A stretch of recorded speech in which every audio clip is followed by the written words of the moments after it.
हमारे साथ हैं डॉक्टर आर के बिश्नोई।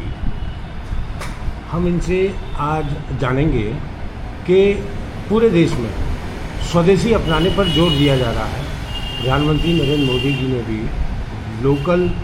वोकल फॉर लोकल का नारा दिया है। तो डॉक्टर साहब, ये जो लोकल फॉर वोकल का नारा दिया गया है, इसका कितना असर देश की जनता पर पड़ रहा है? क्या इस नारे को सार्थक किया जा रहा है? देखिए, ये नारा ही नहीं, मैं इसे नारा नहीं मानता हूँ। ये एक टेक्निक है देश के विकास की, एक प्रिंसिपल है। जैसे कि सब जानते हैं कि आजकल की परिस्थितियाँ हैं हमारी, अमेरिका ने टैरिफ बढ़ा दिया है। उस हालत में हमारी जो आर्थिक प्रगति है उसमें बाधा ना पड़े, हम निरंतर विकास की ओर बढ़ते रहें, हमारा देश निरंतर विकास की ओर बढ़े।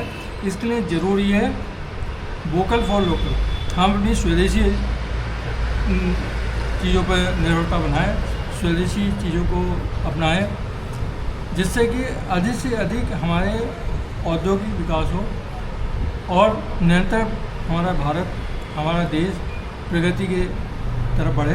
हाँ, इससे हमारी जीडीपी भी बढ़ेगी, आर्थिक विकास भी होगा और चहुमुखी विकास होगा। हर व्यक्ति देखेगा कि निरंतर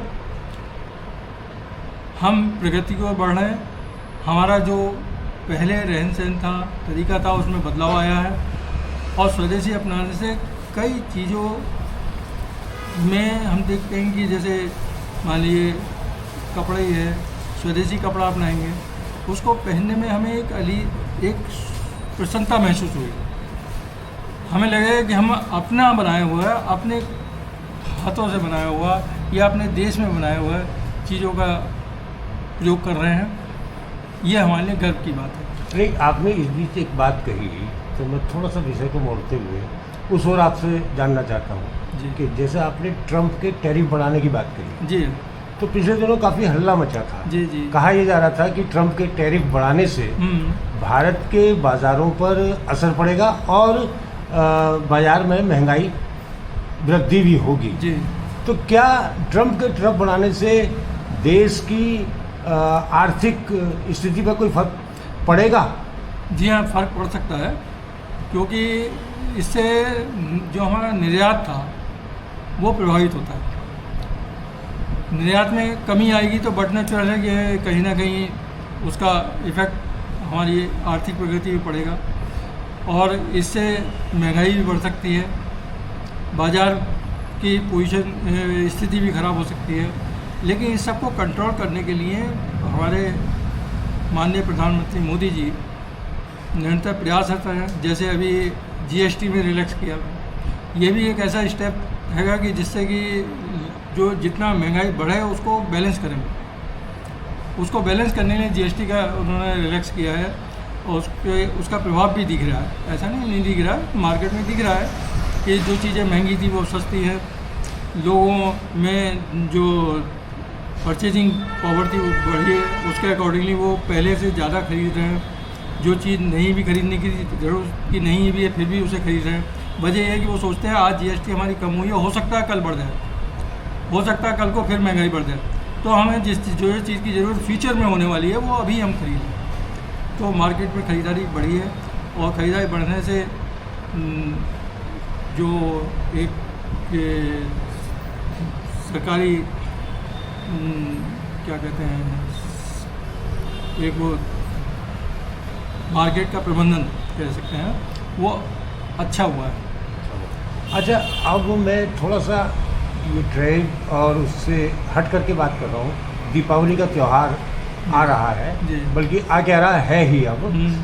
तो पिछले कुछ समय से ये देखा जा रहा है कि भारत में जो भी हिंदुओं के त्यौहार होते हैं उनकी तिथि को लेकर अक्सर मतभेद रहता है कि हर त्यौहार ये देखा गया है कि 2 दिन मनाया जाता है। तो इसको आप किस तरह से देखते हैं? क्या पहले कभी ऐसा हुआ करता था? देखिए, पहले का हमारे होश में तो नहीं है ऐसा, कि हर त्यौहार दो बार मनाया जाए। हाँ, मेरे पहले तो ऐसा नहीं था, जहाँ तक मुझे ध्यान है कि मैंने देखा कि बाई चांस कभी कोई हो गया 2 दिन, लेकिन ऐसा होता नहीं। अब तो पीछे 2-3 साल से हो रहा है ये। मैं समझता हूँ जो हमारे ज्योतिषी लोग हैं, पंडित लोग हैं, उनकी कुछ गणना का फ़र्क है। अलग अलग मतभेद हैं इनके पंडितों के। कोई पंडित कुछ बताता है, कोई पंडित कुछ बताता है। उनकी गणना कुछ होती है, दूसरी गणना कुछ और होती है। वो कभी कहता है आज ये त्यौहार है, इस बजे से इतने बजे से इतने बजे तक है। दूसरा कहता है नहीं, इतने बजे से इतने बजे तक है। तो इनमें आपसी मतभेद है, और उन मतभेदों के बीच में जो आम जनता है, हम लोग हैं, हम उसको सही तरीके से निर्णय नहीं ले पाते हैं कि हम किस दिन लें। तो अपने आप ही कुछ लोग मान लेते हैं कि चलो आज हम मना रहे थे, कुछ लोग कहते हैं कल मनाएंगे। तो इसलिए दो बार हो रहे हैं। इसका निदान क्या हो सकता है? इसका निदान एक ही हो सकता है कि जो सही ज्योतिषी है उसकी बात मान के उसके अकॉर्डिंगली अब नहीं, सही और गलत ज्योतिषी का चयन आखिर आप कैसे कर सकते हैं? अब ये एक टिपिकल बात है आपकी। इसमें हमें तो बड़ा मुश्किल है चयन करना कि सही कौन है, गलत कौन है। लेकिन हाँ, कुछ ऐसा होता है, कुछ स्थापित पंडित होते हैं समाज में, हर समाज में होते हैं जो स्थापित पंडित हैं, जो वर्षों से चले आ रहे हैं और उनका कार्य यही है। तो उनकी बात माननी चाहिए। नहीं, आप ऐसा नहीं मानते कि कहीं राजनीति इन सब के लिए कहीं ना कहीं दोषी है? हाँ, हो सकता है इसके पीछे राजनीति हो, क्योंकि जैसा माहौल चल रहा है हिंदू मुस्लिम का कि जो हमारी मानसिक मतभेद हैं, विचारों के मतभेद हैं।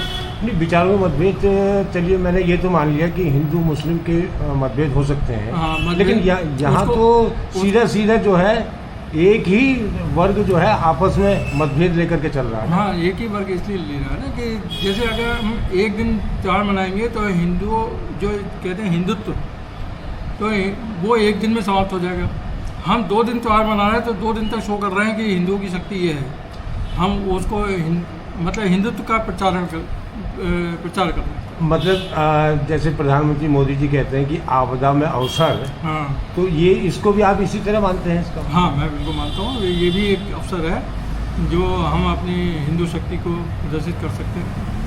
अच्छा, दिवाली पर पटाखों को लेकर के प्रदूषण की बात कई बार उठती है और इसका विरोध भी किया जाता है कि पटाखों से प्रदूषण नहीं होता, और जबकि एनजीटी ने कहा कि ग्रीन पटाखे छोड़ने चाहिए।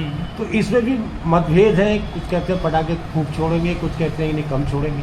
नहीं, मैं तो बिल्कुल क्लियर कट कह सकता हूँ कि जो पटाखे वायु प्रदूषण फैला रहे हैं उनको नहीं प्रयोग करना चाहिए। दीपावली दीपों का त्यौहार है, प्रसन्नता का त्यौहार है, सौहार्द का त्यौहार है। इसको उसी तरीके से मनाना चाहिए। हम दीपों से घरों को सजाएं, आपस में एक दूसरे से मिलें, जैसे उपहार वगैरह देते हैं, गिफ्ट देते हैं, मिठाइयाँ देते हैं, आपस में मिलते हैं, एक दूसरे के घर जाते हैं, एक दूसरे को बधाइयाँ देते हैं। तो ये एक तरीका होना चाहिए, सामान्य तरीके, शांतिपूर्ण तरीका होना चाहिए। ये वायु प्रदूषण की बात मेरी समझ में नहीं आती, मैं इस करीब हूँ बिल्कुल।